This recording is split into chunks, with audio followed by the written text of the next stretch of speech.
दोस्तों साथियों नमस्कार। द पाठशाला ऑनलाइन में आपका स्वागत है।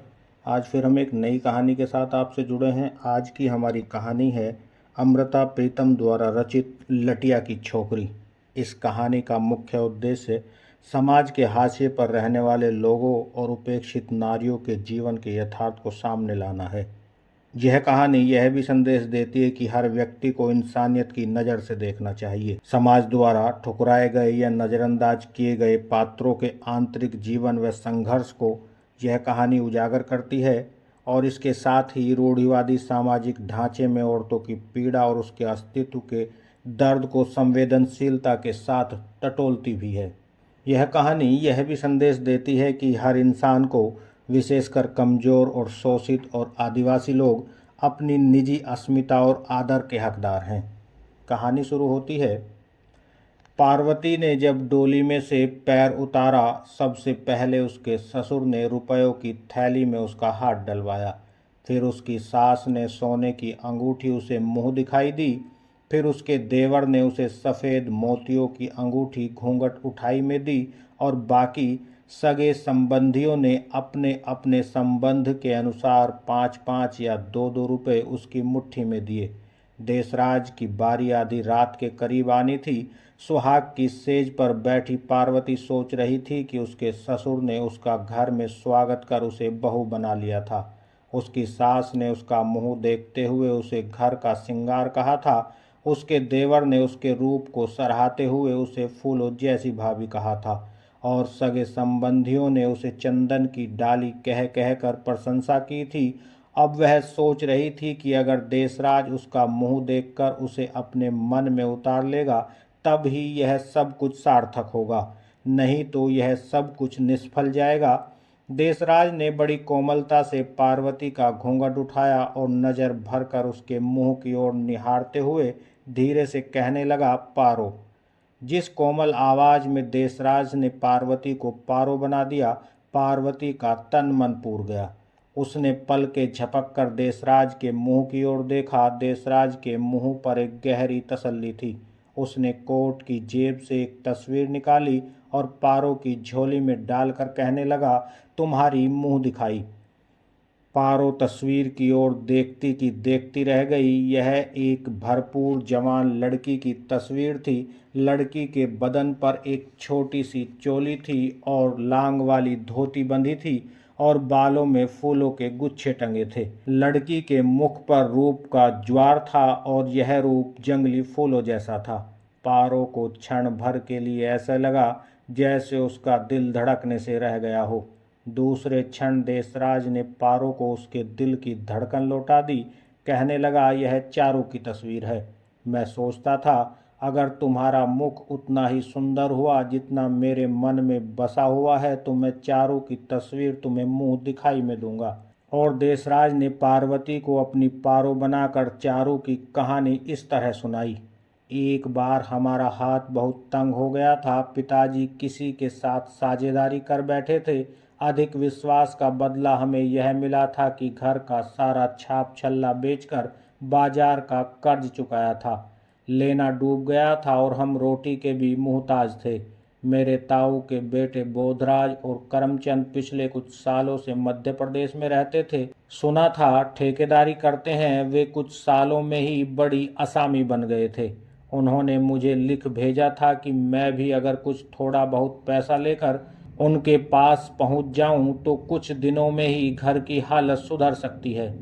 मैं सोनीपत छोड़कर बिलासपुर चला गया। बोधराज और करमचंद जिस ढंग से लखपति बने थे वह ढंग देखकर मेरा दिल कांप गया। वे 20 रुपये सैकड़ा ब्याज लेकर अपना रुपया ब्याज पर देते थे। दांव लगे तो 25 रुपये सैकड़ा भी लगा लेते थे। आसपास के गांवों में गरीबों का जीना भी गिरवी पड़ा हुआ था और मरना भी। मैं साहूकारी का काम न कर पाया, लेकिन आस पड़ोस के गांव में काम का अवसर देखते हुए मैंने बिलासपुर से 19 मील दूर अकलतरे में साबुन का कारखाना खोल दिया।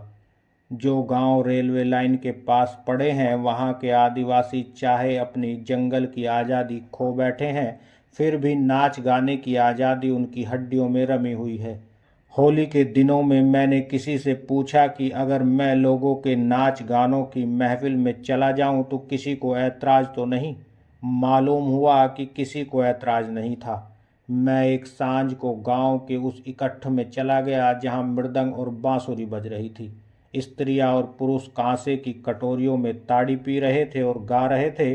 लाल पीले रंग में डूबी हुई औरतों ने पूरे हाथों में कांच की चूड़ियां पहनी हुई थी, पैरों में चांदी की नागमोरियां और कान में मोटी मोटी तीलियां। गेंदे के फूल उनके बालों में बंधे हुए थे। उनका गीत आज तक याद है। मोर अंगना में आयो रसिया, का करूं दाई एक न माने, चले न मोरा बसिया, मोर आंगन में आयो रसिया। यह जवान लड़की गजब की खूबसूरत थी। उसने सारे इकट्ठ की फेरी ली और बाहें लटकाकर एक लंबा सा गीत गाया। उस गीत की एक ही पंक्ति मुझे याद रह गई, लटपट पाग से लपेट मन ले गई। हर बार जब यह पंक्ति बोलती थी, सारे इकट्ठ की स्त्रियां उसके साथ मिलकर इस पंक्ति को गुंजा देती थी। उसने बड़ा रंग बांधा, पर मृदंग वाला उससे भी अधिक मस्ती में था। उसने बड़ी लटक से एक गीत गाया, तोला देखे रहियो री लटिया की छोरी मोरे जिया में भा गई, नागन सी छोरी मोरे हिया में छा गई, जहिर चढ़ गयो री तोला देखे रहियो री। लोग यह गीत गा रहे थे और साथ में गुटक रहे थे। मैंने देखा कि मृदंग वाला भी और कई दूसरे भी बार बार जिस ओर देख रहे थे, वहां 15-16 साल की एक वही लड़की खड़ी थी जिसने लड़कों की तरह कमर में एक अंगोछा बांधा हुआ था और गले में एक चारखानी कुर्ती पहनी हुई थी। उस ओर औरतें अपने बाल लंबे रखती हैं, पर उस लड़की ने लड़कों की तरह अपने बाल काटे हुए थे और गाने वाली औरतों से परे खड़ी बीड़ी पी रही थी। मैंने पिछले दिनों गांव की बोली सीख ली थी। मेरे पास साबुन की फेरी लगाने वाला चेटू काका खड़ा था। मैंने उससे पूछा कि यह लड़की कौन थी। चेटू काका ने बड़ी ताकीद से मुझे बताया, अरे ए छोकरी चारू, ए बड़ी चट है, ए कर नजीक झन जावे, थोड़ कुन कोनो एला छेड़ी से कि जूती एकर हाथ में आई से, ए जोन नन की मृदंग बजावत है, ए कर मौत आए। ऐसना मोला दिखत है, ए चारू ला प्यार करत है। और चेटू काका ने मुझे यह भी बताया कि यह चारू लटिया पारे में रहती थी, इसलिए यह मृदंग वाला नन की अपने गीत में कह रहा था कि लटिया की छोरी मोरे जिया में भाग गई। मैं कितनी ही देर चारू की ओर देखता रहा। मैं हैरान था कि चारू ने जानबूझकर अपना रूप क्यों बिगाड़ा हुआ है। वह अगर दूसरी लड़कियों की तरह रंगीली धोती बांधती, बाहों में कांच के गजरे पहनती, आंखों में काजल डालती और लंबे बालों का जूड़ा बनाकर उसमें फूल टांकती, तो वह बहुत सुंदर लग सकती थी। पर गंवारों जैसी वह लड़की उस समय बिल्कुल लड़की नहीं लग रही थी। सिर्फ उसके मुख पर उसकी आंखें ऐसी थी जो उसके रूप की चुगली खा रही थी, नहीं तो उसकी ओर दूसरी बार देखने का भी ख्याल न आता। दूसरे दिन चेटू काका ने मुझे फिर बताया कि वह लटिया पारे की छोकरी बड़ी खतरनाक थी। 8 आने महीना पर एक खपरेल किराए पर लेकर अकेली रहती थी। छुटपन में माँ डूबकर मर गई थी, बाप पागल हो गया था और अब वह शेरनी की तरह किसी से भी नहीं डरती थी। बीड़ियाँ फूकती थी, जुआ खेलती थी और ठेके पर जाकर पौवा शराब एक ही बार में चढ़ा लेती थी। कभी वह ओखली में लोगों का धान कूट कर 4-5 आने रोज कमा लेती थी और कभी वह स्टेशन पर जाकर एक एक आने में लोगों का सामान ढो देती थी। और चेटू काका ने मुझे चेताया कि कभी रहा जाते मैं उसे बुला न लूं। वह किसी की इज्जत नहीं देखती थी और दूसरे का हाथ झपट कर पाँव में से जूती निकाल लेती थी।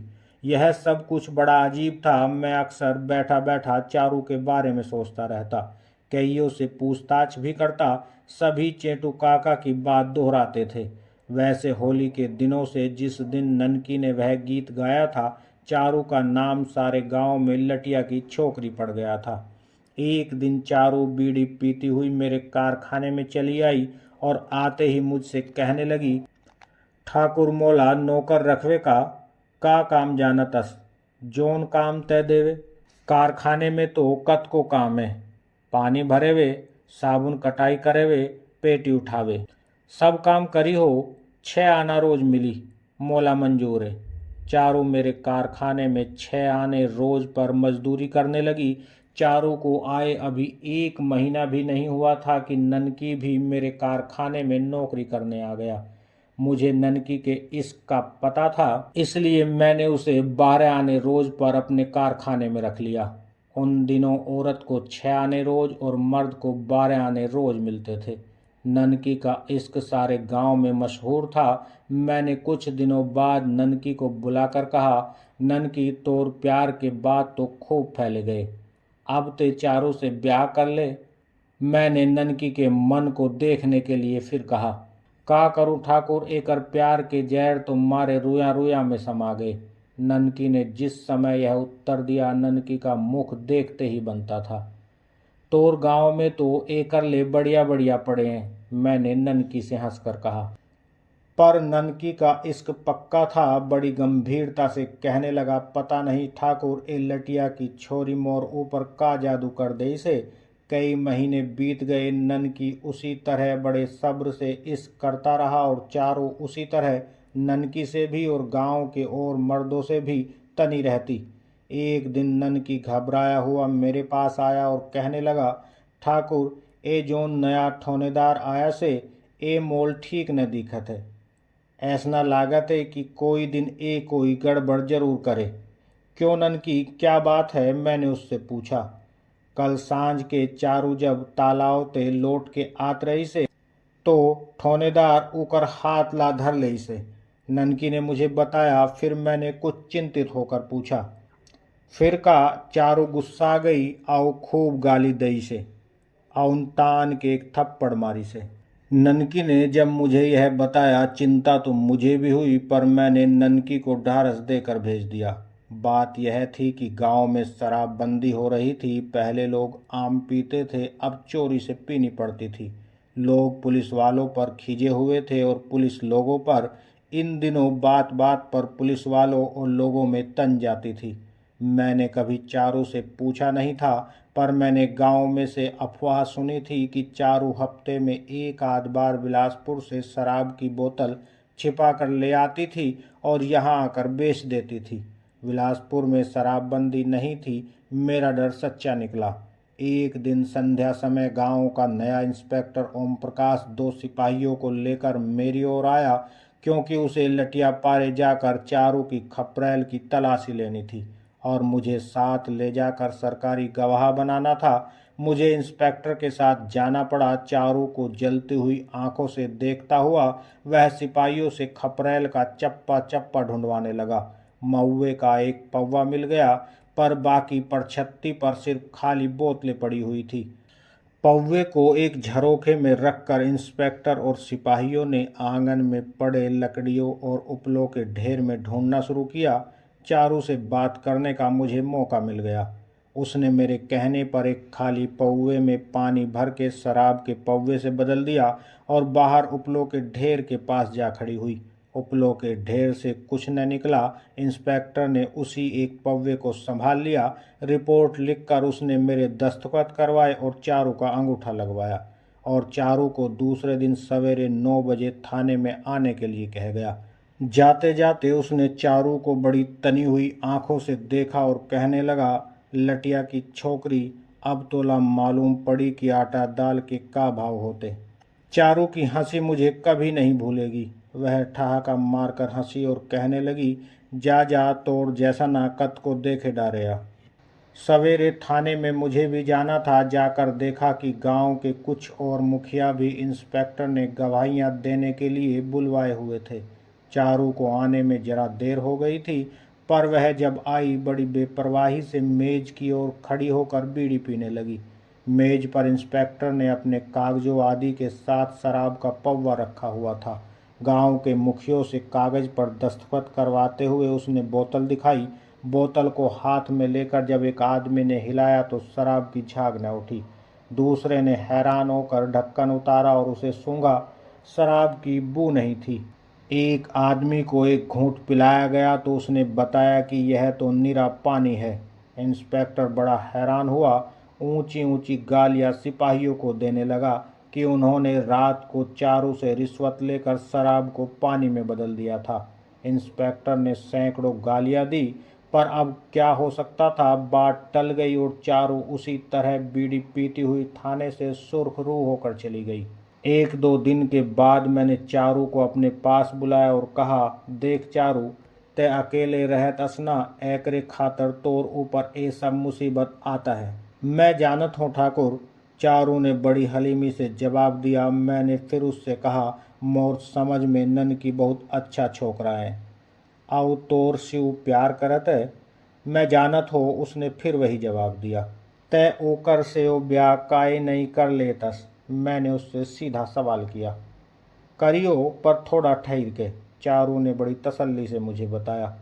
कतब दिन ठहरी के वे, मैंने उससे जब पूछा तो चारू कितनी देर कुछ न कह सकी, फिर धीरे से यह कहकर कि को जाने, वह बीड़ी पीती हुई मेरे कमरे से चली गई। चारू के मन की गहराई कोई न नाप पाया। दिन उसी तरह गुमसुम बीतने लगे। सिर्फ मेरे कहने पर चारू ने इतना कर लिया था कि उसने अंगोछा बांधने की जगह औरतों की तरह रंगदार धोती बांधनी शुरू कर दी और औरतों की तरह बाल भी लंबे करने लगी।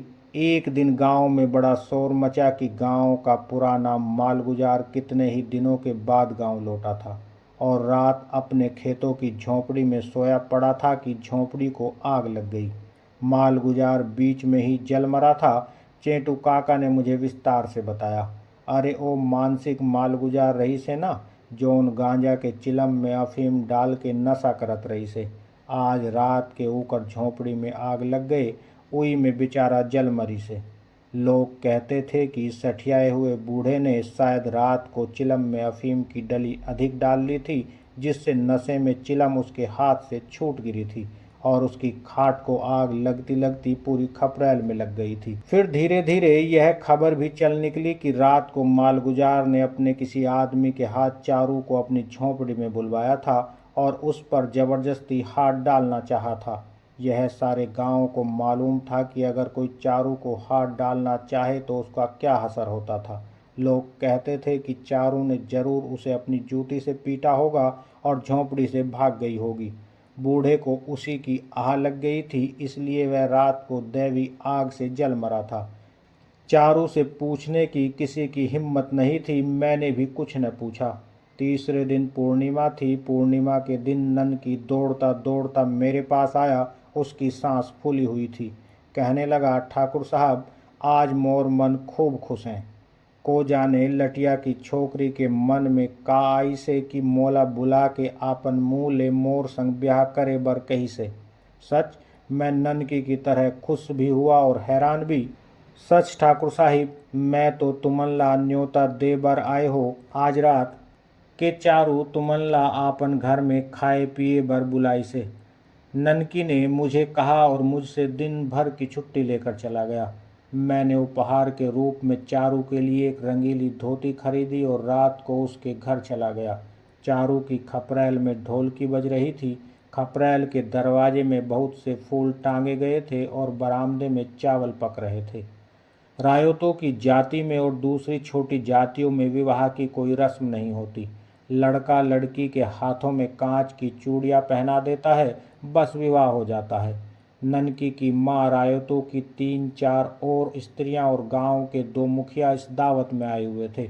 बस और कोई नहीं था। रोहू मछली पकी हुई थी, लुचई चावल बने हुए थे और चारू सबको महुए की शराब पिला रही थी। वैसे चारू आज कोई दूसरी ही चारू दिखाई दे रही थी।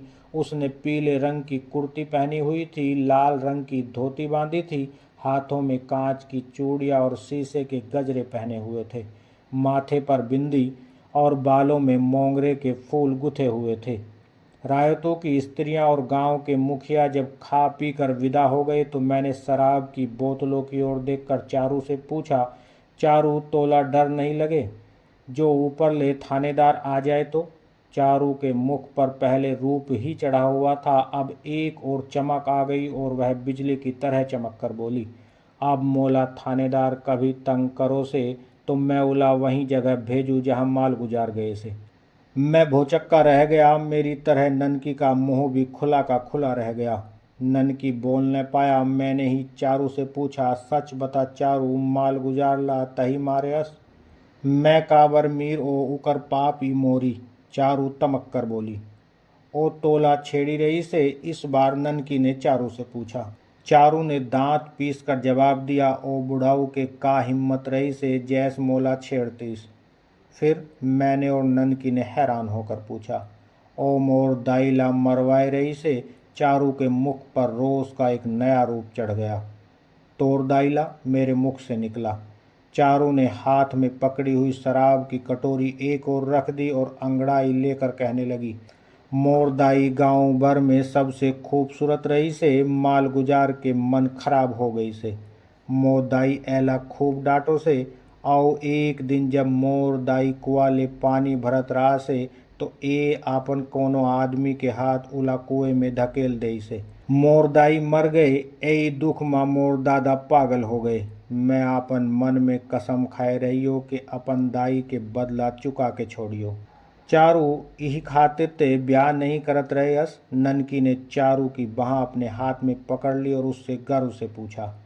हाँ ननकी, मैं आपन मन में प्रतिज्ञा करे रहियो कि मैं आपन हाथ कांच की एक चूड़ी तक न पहनूं। ननकी ने चारू को गले से लगा लिया। उसके मुंह से बार बार यही निकल रहा था, ए मोर चारू, ओ मोर लटिया की छोकरी, ते ऐत का दुख अकेले बोहे बोहे घूमत रहे अस, मोला पहले काबर नहीं बतायस। मैं तोर सब के सब दुखला आपन ऊपर ले लेते। चारू ने ननकी को बड़ा दुलराया और कहने लगी, ओ ननकी, मैं तोल शुरू ले प्यार करत रही हो, मैं तोला कोई खतरा में कैसे डालत। आओ जब तक मैं आपन हाथ ले बदला नहीं लेते, मोर दाई के आत्मा कैसे चैन पातीस। और पारो कहानी सुनाते हुए देशराज की आवाज़ भर आ गई थी। वह पारो को गले से लगा कर कहने लगा, चारू के रूप में मैंने औरत के मन का जो रूप देखा है, उसके आगे मेरा सिर झुक जाता है। मैंने इसलिए चारू की तस्वीर तुम्हें मुंह दिखाई में दी है। देशराज के सीने से सिर लगाकर पारो ने एक बार फिर चारू की तस्वीर की ओर देखा और उसे अपनी आंखों में संजोते हुए सोचने लगी कि वह चारू के रूप को अपने रोम रोम में बसा लेगी और वह देशराज के मन में उसी तरह अंकित हो जाएगी जिस तरह उसके मन में चारू के मन का रूप अंकित है। और यहीं पर कहानी समाप्त हो जाती है। दोस्तों साथियों, अगर ये कहानी आपको पसंद आई हो तो इसे लाइक करें, हमारे चैनल को सब्सक्राइब करें। आगे फिर मिलते हैं एक नई कहानी के साथ, तब तक के लिए दीजिएगा इजाज़त। जय हिंद, जय भारत।